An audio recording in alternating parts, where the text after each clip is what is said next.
नमस्कार साथियों। तो हम एम एजुकेशन में और नए नए लॉ क्वेश्चन डिस्कस कर रहे थे। Okay, understanding in education M 001 उसी यूनिट को लेकर हम चल रहे थे। उसमें से आज एक और नया लॉ क्वेश्चन है, that is political force as necessary support and inevitable constraint to education. Okay, हमारे एजुकेशन में पॉलिटिकल पॉलिटिकल फोर्स जैसे कहते हैं ना, अगर आपके स्कूल कॉलेजेस में अगर नेताओं का हाथ है तो फिर मान के चलिए कि वहाँ पे बहुत सारे फंडिंग आती है, वहाँ पे इंफ्रास्ट्रक्चर बहुत अच्छा हो जाता है, क्योंकि विधायक के पास, किसी मंत्री के पास, किसी एमपी एमएलए इन सब के पास इतने सारे ये होते हैं, बाहर होते हैं कि तो अगर वो चाहें तो स्कूल का नक्शा ही बदल दें। ओके, इतने सारे फंडिंग्स बहुत हाई क्लास, जैसे कि एक प्राइवेट स्कूल और गवर्नमेंट स्कूल में जो डिफरेंस है, अगर जो पॉलिटिकल पॉलिसी मेकर हैं, पॉलिटिकल फोर्स अगर चाहें, एमपी एमएलए अगर चाहें तो उनके लिए एक चुटकी का काम है कि आपके स्कूल को हाई स्टैंडर्ड बना दें, है ना। तो आज हम यही इसी बारे में बात करेंगे कि political force as necessary support किस तरीके से एक नेसेसरी सपोर्ट की तरह काम करता है and inevitable constraint to education. Okay, सही है। तो देखिए, शुरू करते हैं। Education and policies are closely related because education is a social institution that operate within a political framework. Okay, education and policy are related. policy ना लिख के हम politics लिख सकते हैं। ओके, पॉलिसी नहीं लिख के politics लिखते हैं। Education and politics, education and politics are closely related because education एक सोशल इंस्टीट्यूशन है जो कि हर किसी के काम में आता है। ओके, और क्योंकि ये लोगों के लिए है, that operate in A political framework. For example, political framework का मतलब क्या? देखिए, जो नियम बन जाएगा स्कूल में, अगर गर्मी का दिन है, ओके, और सुबह 7 से लेके अगर 12 बजे तक का क्लास है, तो फिर स्कूल चाह के भी उसको 10 से 4 नहीं कर सकते, क्योंकि वो पॉलिटिकल फ्रेमवर्क के अंदर आ रहे हैं। उनको नियम फॉलो करना पड़ेगा, उनको लॉ मानना पड़ेगा।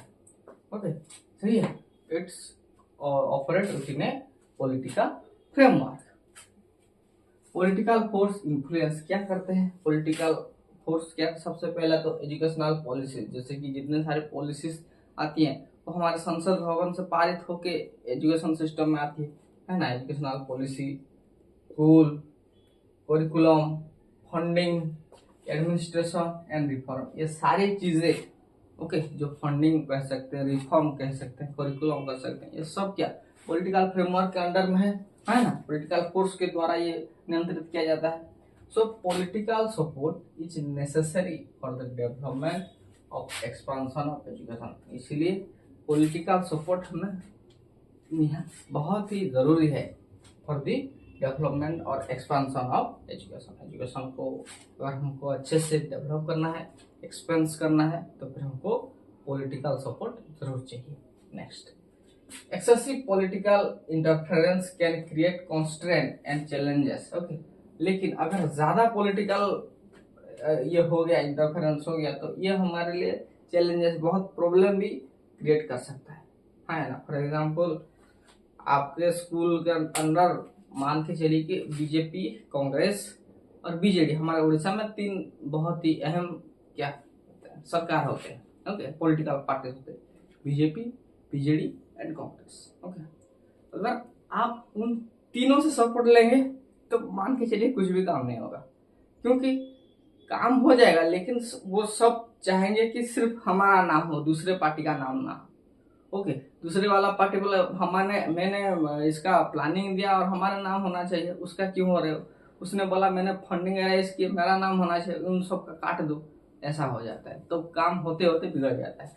Okay, excessive political interference can create constraint and challenges. Therefore political force act as both necessary support, okay, एक तो एक बहुत ही नेसेसरी सपोर्ट की तरह काम करता है, इनवाइटेबल कॉन्स्ट्रेंट टू एजुकेशन, दोनों तरीके से ये काम करता है। क्लियर? इंट्रोडक्शन आपको समझ में आ गया होगा। Next, political force as a necessary support to education. पहले सपोर्ट देख लेते हैं, फिर उसके बाद कॉन्स्टिट्यूट टू एजुकेशन देखेंगे।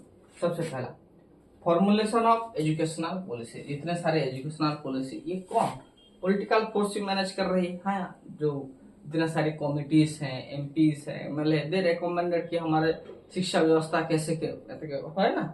एजुकेशन मिनिस्ट्री के अंडर सारे चीजें हैं, जितने भी आप एजुकेशन से रिलेटेड चीजें देख लो, सब कुछ किसके अंडर है, ministry of education. That's the thing, formulation of educational policy. और वो कोई ये भी तो है ना, वो कोई नेता ही है, कोई मंत्री ही है।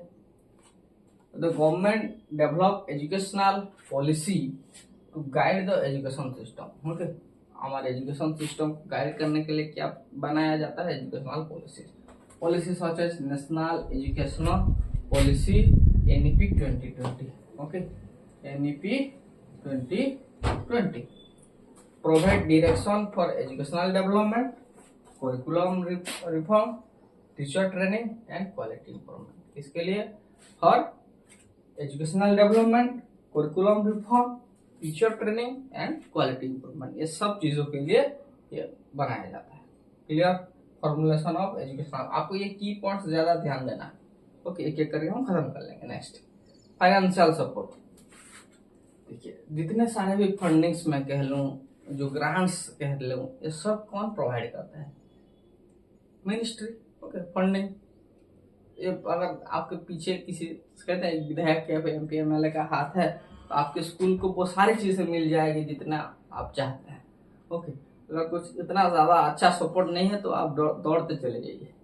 जैसे कि फॉर एग्जांपल किसी बड़े आदमी का आपके पास कांटेक्ट है, ओके, वो एक फोन कर देगा, सब कुछ आपके जल्दी जल्दी हो जाएगा। अगर आपने नहीं है तो आप उसी लाइन पर लगे रहोगे, जब आपका टाइम आएगा तभी आएगा। जिस स्कूल के एक फॉर एग्जांपल 2 कमरे के लिए आपको 5 साल इंतजार करना पड़ जाता है। ओके, अगर पॉलिटिकल फोर्स आ जाए तो एक ही साल में वो रेडी होकर रह जाएगा। ओके, सही है। That's the thing, financial support. Education requires substantial financial resource for infrastructure, teacher salaries, okay, scholarship, library, laboratories and digital facility. Government allocate funds and grant to educational institution, making education accessible to all section of the society. Okay, to making education available to all section of the society. It provide financial support. समझ में आया? Okay, government allocate funds and grant to educational institution, making education accessible to all section of the society. Education, all section of the society. Hope you understand this. Okay, इतना आप पहले लिख लो, फिर हम आगे बात करते हैं इसके बारे में।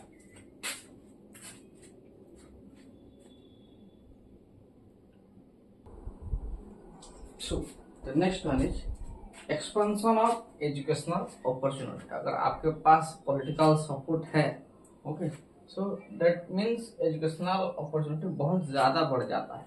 जैसे कि political authority establish school, okay, अगर for example आपके यहाँ पे कोई एमपी है और अगर आपने वहाँ पे डिमांड की कि सर हमारा बच्चों को प्रॉब्लम हो रहा है, यहाँ पे बहुत सारे बच्चे हैं, बहुत दूर स्कूल जाना पड़ रहा है, यहाँ पे हमारे गांव में या फिर हमारे गांव के पास में ही अगर एक स्कूल या फिर हाई स्कूल बना दिया जाए तो फिर हम सबके लिए कल्याण होगा। सो वो अगर पॉलिटिकल अथॉरिटी चाहेगी तो एक नया स्कूल डाल सकती है। ओके, कॉलेजेस डाल सकती है। ओके, देखिए कॉलेजेस को आप धीरे धीरे देखेंगे, धीरे धीरे कॉलेजेस का डिफरेंट ब्रांचेस खुल जाता है और एट लास्ट वहाँ पे धीरे धीरे अगर पॉलिटिक्स अगर अच्छी है तो वो डिमांड करते हैं एक यूनिवर्सिटी होने का। ओके, फॉर एग्जाम्पल मैं जहाँ पे पढ़ता था, मेरा ग्रेजुएशन के टाइम पे वो ऑटोनोमस कॉलेज था। ओके, लेकिन धीरे धीरे जब मेरा ग्रेजुएशन खत्म हो रहा था, at that time political pressure बहुत अच्छा था मेरे ग्रेजुएशन के टाइम पे। वहाँ पे बीजेपी का सरकार, बीजेडी का सरकार और कांग्रेस की सरकार तीनों मिलके काम कर रहे थे एट दैट टाइम, और उन्होंने डिमांड की कि हमें एक यूनिवर्सिटी चाहिए। और फाइनली जब मैं वहाँ पे पोस्ट ग्रेजुएशन कर रहा था एट दैट टाइम वो यूनिवर्सिटी बन गया। ओके, सही है। सो अगर पॉलिटिकल उतना फोर्सेस काम नहीं करेंगे तो काम नहीं हो सकता है। Okay, colleges, university and vocational institution, ये सब अगर पॉलिटिकल अथॉरिटी चाहे तो एस्टैब्लिश कर सकती है। They also introduce scheme for marginalized group, women, tribal communities and economically weaker section to ensure educational equity. और वो क्या करते हैं, जितने सारे marginalized groups हैं, SC, ST, women's, tribal groups और इकोनॉमिकली वीकर सेक्शन में जितने बच्चे हैं, लोग हैं, उन सबको भी एजुकेशनल इक्विटीज अच्छी तरीके से प्रोवाइड करें, इसीलिए वो इंश्योर करते हैं। Clear. Next, promotion of social justice क्या है, देखिए, political decision help reduce inequality in education through reservation policy. Okay, reservation policy, scholarships, free text book, mid day meal and other welfare measure. देखिए, ये mid day meal, free text book, scholarship, ये सब क्यों दिया जा रहा है, ताकि एक जो जो जो उन सब चीज़ों से डिप्राइव है, जैसे कि हमारा भारत देश बहुत मान के चलिए गरीब की तरह है।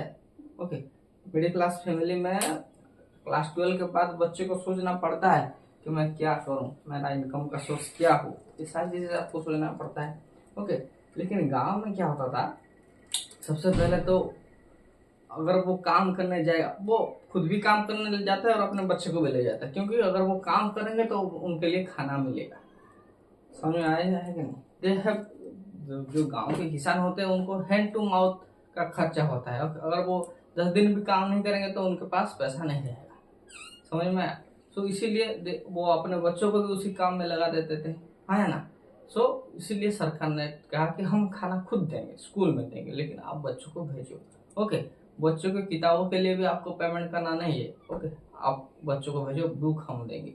ओके, बच्चे की एडमिशन से लेकर के सारी चीज में कोई भी 1 रुपया नहीं दिया जाएगा, आप बच्चों को भेजिए। ओके, फिर भी अगर बच्चे अपना दैनिक काम के लिए बुक्स, उसके test paper, copies, pen, tiffin, आने जाने का खर्चा, ये सब भी अगर आप एफर्ट नहीं कर सकते तो हम स्कॉलरशिप देंगे, लेकिन आप बच्चों को भेजिए, स्कूल भेजिए। ओके, ये सब क्या स्कीम है फॉर सोशल जस्टिस। ओके, तो reservation policy, scholarship, free text book, mid day meal and other welfare measure. This initiative promote inclusive and democratic education. ये क्या करता है, it initiate and promote inclusive education, सब एक साथ होकर पढ़ाई करें, and democratic education. Clear. Next, regulation and quality assurance, जिससे कि गवर्नमेंट एस्टैब्लिश रेगुलेटरी बॉडीज, बहुत सारे रेगुलेटरी बॉडीज होते हैं, जैसे कि UGC, university grant commission, NCT, national curriculum for teacher education. ये है national assessment and accreditation council, NAAC, नाक कहते हैं। जितने भी यूनिवर्सिटी होते हैं उनमें नाक के हिसाब से उनको कितने रैंक दिया गया है, ओके, वो दिखाई देता है। Okay, national assessment and accreditation council to maintain educational standard and quality. For what? To maintain educational standard and quality. सही है, यूजीसी, एनसीटी में, और बहुत सारी चीजें हैं to regulate the quality of assurance और एजुकेशन। किस तरह का, हमने यूनिवर्सिटी तो बना दी, लेकिन अगर यूनिवर्सिटी में पढ़ाई ही नहीं हो रही तो वो बहुत गलत बात है ना। तो उसके लिए एक रेगुलेटरी बॉडीज हैं जो कि देख रेख करेगी कि सब चीजें सही से हो रही है या फिर नहीं हो रही। Okay, next, national development. Political leadership use education as a tool for the economic growth. Okay, क्योंकि देखिए, जितने एजुकेटेड यूथ निकलेंगे उन सब में कोई ना कोई स्किल होगा, या फिर वो अपना सर्वाइव के तरीके ढूंढ लेंगे, वो पैसा कमाना सीख लेंगे, जान लेंगे अपने सिचुएशन में। अगर पढ़ाई लिखाई नहीं करोगे तो सिर्फ आप लेबर का काम कर सकते हो, लेकिन आपने अगर पढ़ाई लिखाई की है, ग्रेजुएशन तक की है, तो आपके अंदर एक आइडिया होता है, मैं किसी ना किसी तरीके से किसी ना किसी फील्ड में जाके वो कोई ना कोई अपना अच्छा इकोनॉमिक ग्रोथ कर लेते हैं। ओके, नेशनल इंटीग्रेशन होता है उससे। ओके, जैसे जो भेदभाव की चीज़ें होती है वो एजुकेटेड पर्सन में बहुत कम दिखाई देती है। ओके, साइंटिफिक एडवांसमेंट होता है एंड ह्यूमन रिसोर्स डेवलपमेंट, और धीरे धीरे सारे ह्यूमन रिसोर्स की तरह काम करते हैं। Educational planning contribute significantly to nation building, और जितने सारे एजुकेशनल प्लानिंग है वो अच्छी तरीके से नेशन में यूज होती है, अच्छी सोसाइटी डेवलप होती है, ये सारी चीजें। Okay, this are the political support. हम कल पॉलिटिकल कॉन्स्टिट्यूएंट्स देखें, सही, अपना अच्छे से लिख लो।